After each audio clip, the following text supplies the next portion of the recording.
Welcome to the Monadnock International Film Festival. Thank you. Just into the groove of things. And coffee. This is our second. Yeah, I have my coffee.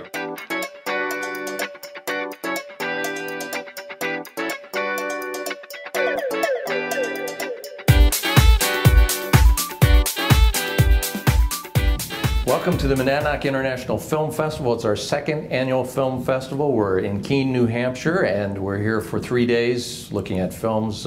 We've got films running in all the theaters around Keene, but we're also have panels, and one of the panels that we're going to have Saturday at 10:30 is a panel for women in media. And so my guest right now is Clare Sera Ronnie Yeskel, and we're talking about you guys are on this panel along with Anna Culp, and talking about women in media.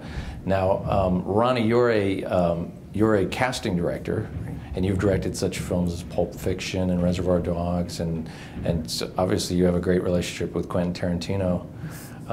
Very, very cool, and you're a screenwriter. Yes. And working on your latest film that is a film with Drew Barrymore and Adam Sandler. That's right. Where's that going to film? Here in New Hampshire? Oh, it's shot. It's opening. Oh, it's already shot. Okay. This year. Yeah. Awesome. All right, we'll talk more about that.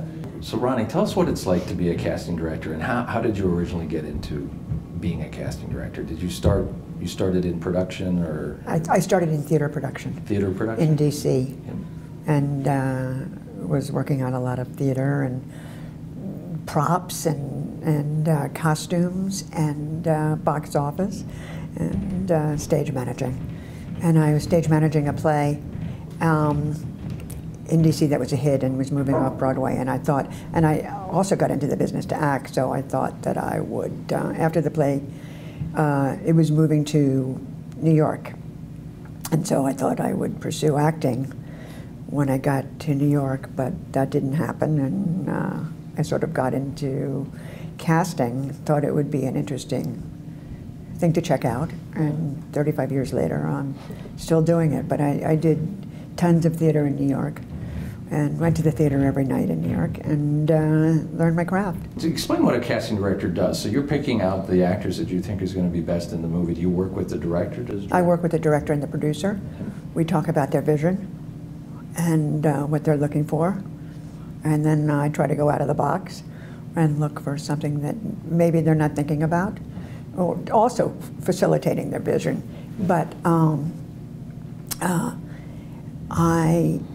if a talent is not attached to the movie already, like the lead, I will offer lists. I help them cast the leads, and then we cast the rest of the movie by auditions. But usually it's offer for a name, and then we go into auditions for the. But it depends. Yeah. Sometimes we go into auditions for the lead actor, as well, if a big name is not attached to something. So using Claire's as an example, say you finish a script, and you've got like this project you did with Drew Barrymore and Adam Sandler. At what point do you call in the casting director? With this one, Adam read the script and decided he wanted to make it with Drew. So that, you know, so he locked cast in those Drew. two. Yeah. Okay. Yeah, and then and Adam is different too. He's a little entity of his own. You know, these New Hampshire boys, they do what they want. So he casts from he's kind of got a family of actors that he likes to use. So he casts most of the lead roles himself, you know, based on who he, you know, like Shaquille O'Neal's in it and Kevin Nealon. And luckily, he's got a very talented stable and kind of fun stable of actors. So from there, and Happy Madison, his company, did the casting for the other, I'm sure he worked with the casting director. I actually don't know who it was. But the few other roles that were not cast from within Adam's purview, they would bring in a casting director. So when you worked on something like Reservoir Dogs, because that was Quentin Tarantino's really his first big breakthrough movie, did he come to you and say, you know, people didn't even really know who he was probably at that time. Right, they didn't. Yeah. No, Lawrence Bender and Quentin came to me, and we were discussing the movie, and I had prior to, when I first came to LA, I was doing theater as well, and I had met Steve Buscemi on just a general meeting, and loved him. And so when I was talking to them about him during our meeting, they had known about him, but so he was someone that I brought up to them, and we just clicked, and so they gave me the movie. But Quentin is so funny because of his background in video. First of all, the agents were not interested in talking to me on this movie because it was very different than anything. They didn't know Quentin. They were a little afraid to. Yeah, they didn't. Yeah. I wasn't getting cooperation from them, but the script got out on the street, and actors wanted to get in on it, and so I had actors coming in the windows, you know, just looking, trying to get in on this project, and it was a wonderful process. It was so much fun because. I would bring an actor in, and I had 5 actors reading with every actor who came in, so you get the energy of the group, the gang. And so every actor who would come in, who had done the slightest bit of film, Quentin would go, "Oh God, I saw you in this movie, and I loved when you said this," and they'd be like, "You saw that?" And the only time I could fool them was with theater actors who he didn't know. But it was a great process. He's wonderful with actors. He really gives them a lot of time and gives them adjustments if they're off on the wrong track. And we had a great time casting Reservoir Dogs. Michael Madsen, Harvey Keitel. Michael Madsen, Harvey Keitel, Steve Buscemi, Tim Roth, Chris Penn, Leonard Tierney. Right. Am I forgetting anybody? Quentin wanted to play Mr. Pink, and we wouldn't let him. But he has gone on to be in a lot of his movies. Yes, he has. Yeah. I think he's in everything. So now he writes himself in, I'm sure. Yeah. Yeah. Are you going to write yourself in someday? Yeah. Oh, I always do. Yeah. I don't always get in, but I always write myself in. Nice. Well, tell us about your I just have to take a minute because she's so cool. That's so awesome. I know. Steve Buscemi's brother is in our movie. That's great. They couldn't get Steve. So, I mean, tell me a little bit about your career. So you started writing. You've written a lot of things. Very similar to Ronnie, I started as an actress or an actor, however you're supposed to say it. So I got in through theater. I was going to theater for acting, and then my husband and I co-founded our own theater in Florida. So we ran a theater for years, and that's where I started. I started writing plays for that theater. And then I sort of fell in love with the writing as much, and I wrote myself into all those plays. Your husband is Mr. Beauregard Titmarsh III, right? Is that correct? Right. Yes, he is. Or has he changed that? Is he different now? I should have asked if he wanted a different name for the festival. Yeah, my husband was leaning over me as I was writing the bio for this, and he was like, "I'd like to be known as Mr. Beauregard Titmarsh III while you're away." Like, all right. That's perfect. So, yeah. And you have a New Hampshire connection because you used to write for the TV show Curious George, right? No, I wrote for the feature. For the feature, yeah. Okay, all right. Yeah. Which the original authors of that actually wrote most of those books here in New Hampshire. That's right. Yeah. You're right. I forgot about that. Yes. The Rays. Yeah, Oh, that's right. right. Oh, yeah. Anyway, New Hampshire connection. Yeah. So you started off writing, and then how did you get into basically, where you're at now, which is writing majors? I was really fortunate. I had a great mentor, a fellow that I knew had moved out to LA before we did, and he'd already broken into the screenwriting industry. Cary Kirkpatrick. I have to mention his name in all my interviews. Is that part of your clause? Yeah, it's part of the clause, and it's his real name. I don't even get to do a fake name with him. So he really took me under his wing. He has one wing. It's really... It's weird. I know, it is. But it has not hindered him, and it's a diffability, not a difference or a disability. Oh, I like that. So he really helped me out. He got my career started, really. I took a lot of workshops, and Ronnie and I were talking about this. LA is a great place to learn the craft because all the great screenwriters make themselves available. They do workshops and courses, and you can go and learn from the masters there, which is really nice. So I did, and so Carrie kind of helped me learn the business as well as the craft. And then my first real gig as a writer was on Curious George, the feature film. Nice. Yeah, so I like writing in animation as well. It's a completely different process than live action. I'm writing on an animated movie now, too. I really enjoy that. You go through the process, Ronnie, of like you come up with recommendations. So somebody comes to you, a director, and says, you know, I've got these 2 people that are signed on for the leads, but you need to suggest everybody else. Do they accept what you suggest right off the bat, or do you go through rounds of changes and they say, yeah, this is great, but I like this person instead? It depends. You know, I'm working on 8 films now that I'm doing everything from the leads on down. But sometimes, you know, a big name will be attached, and then we will go into readings for the other roles. And they'll come in and they'll audition for the director. And does part of that involve, not only does the person look the part and you know that they could probably handle it chops-wise, but you probably know whether or not they're going to get along with other cast members? I mean, I would imagine a lot of it's knowing... Chemistry? The chemistry, exactly. Is that part of what you do? Yes, but a lot of times that changes from the auditioning to the set. And it depends. We were doing a movie called The Sessions, and that's with John Hawkes and Helen Hunt and Bill Macy. And we went through 9 months of looking for John Hawkes' role and going out to names. And nobody signed on. And you were originally, weren't you, the director, wasn't he originally looking for a person with you know, a handicap originally, and then you Originally, decided... he was looking for a handicap, and changed, yeah. We couldn't find anybody who was right for that role. But after going to a number of names, and everybody turning it down because it was a $650,000 budget, one day the brainstorm came to me that it was John, and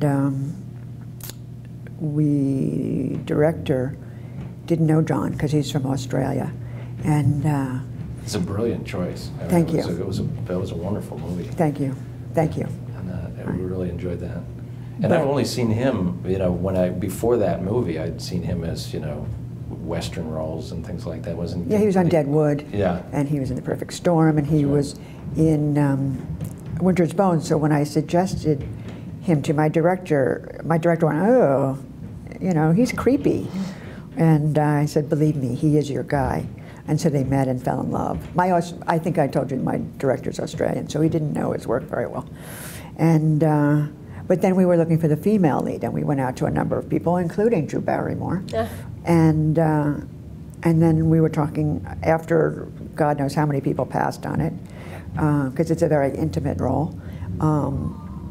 We thought of Helen Hunt, and there were people in the attached to the film who weren't crazy about her, and but she came in and was and got it, and was brilliant in it. So chemistry does take isn't a very important thing, but sometimes you just don't know that until the end, and then we cast the rest of the cast, and I think it's a pretty unique group. It is. It was a very good group. Yeah, I thought all the characters were, and a couple of them were people I hadn't seen before, which was really good.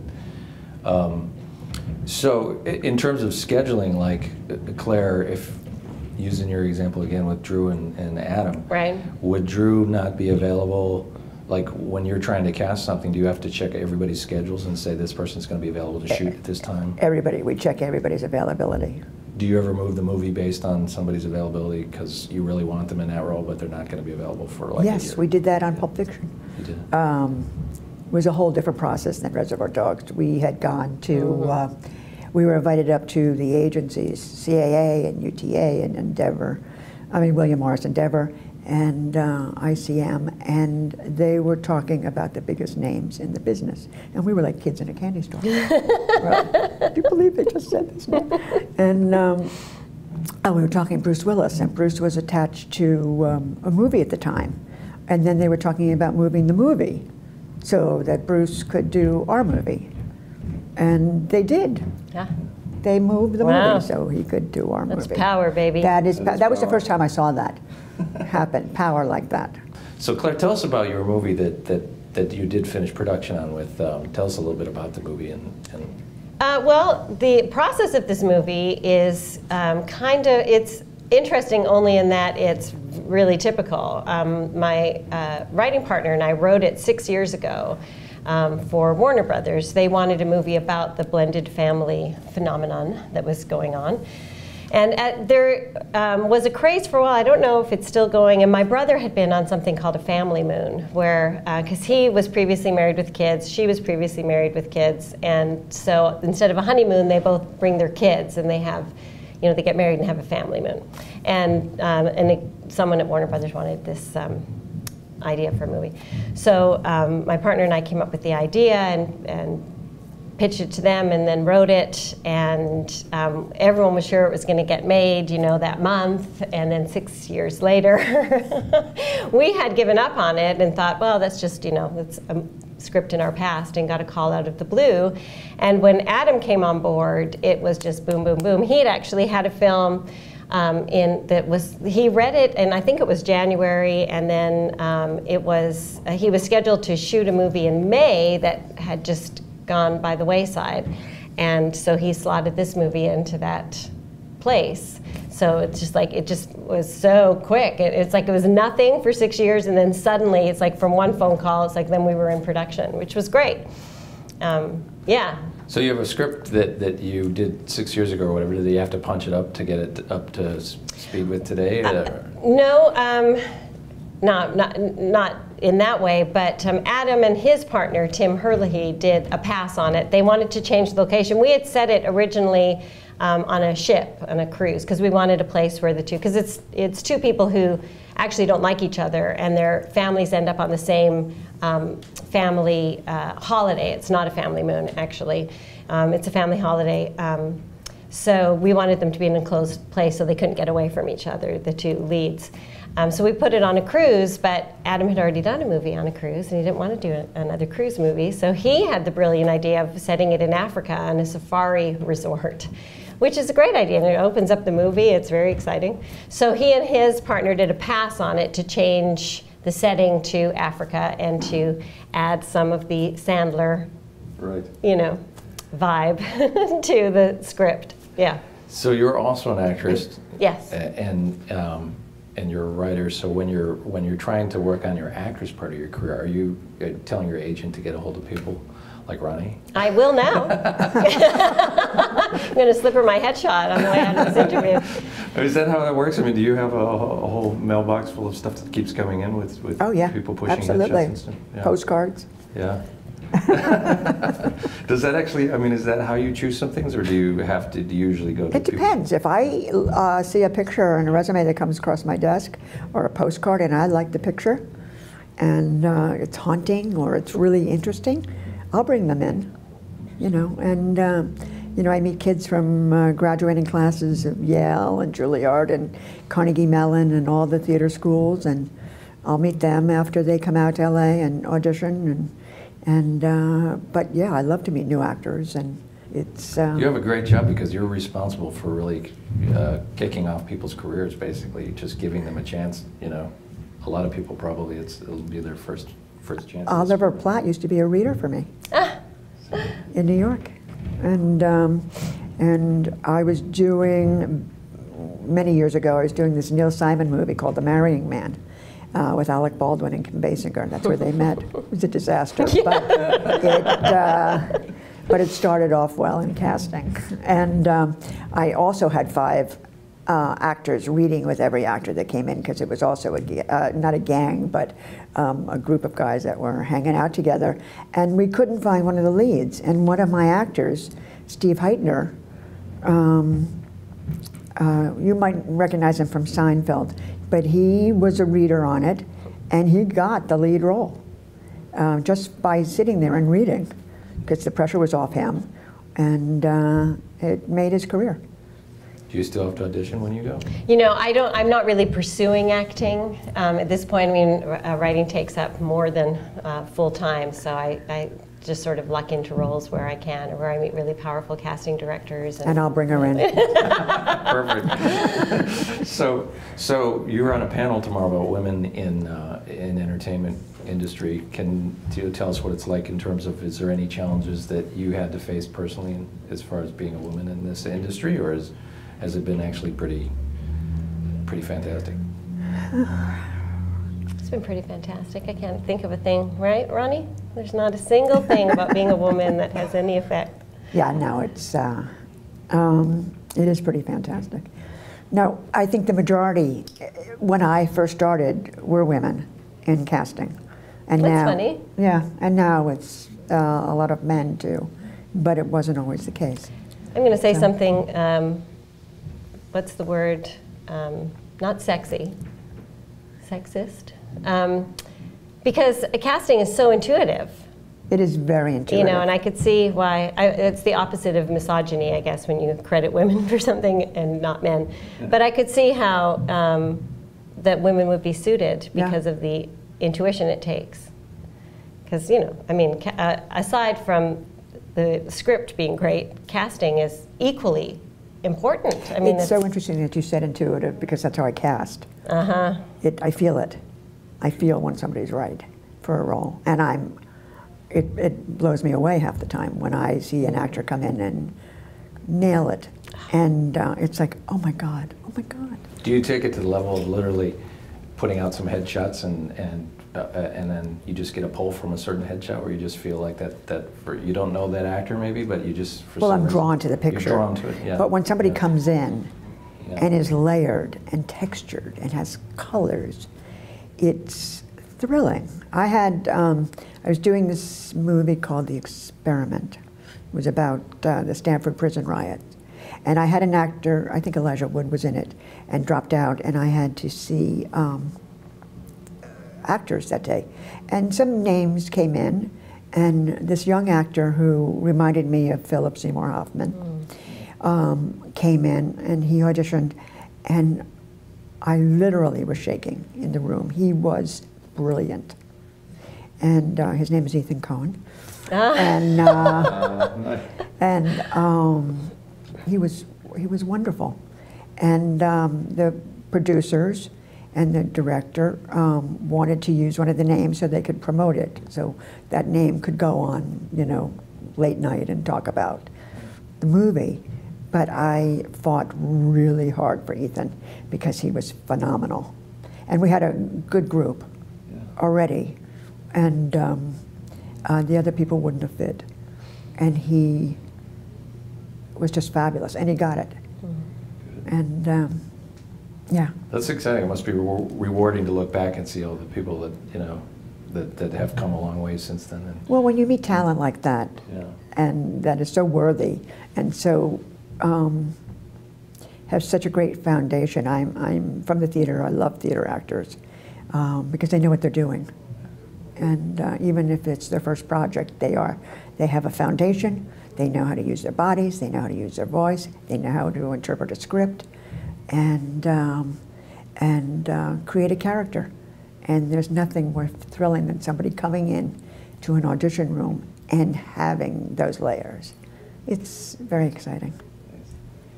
And you just got a call, you were saying before we came on air, that you had a, basically you're in a final edit draft of a script that you're writing, and a final approval? No, I actually, it's a script I've been working on in the treatment process for quite some time, and it's for an animated feature, and with animation, it's a much slower, longer process, which is, I think, quite often, not always, but the animated movie stories are tighter, and the characters are quite often more well drawn out, better, goodly done, because of the time that gets spent on the story before it even goes to script, and then the time that's spent on the script. I mean, I could talk forever about the animation process. It's really cool for writers, I think.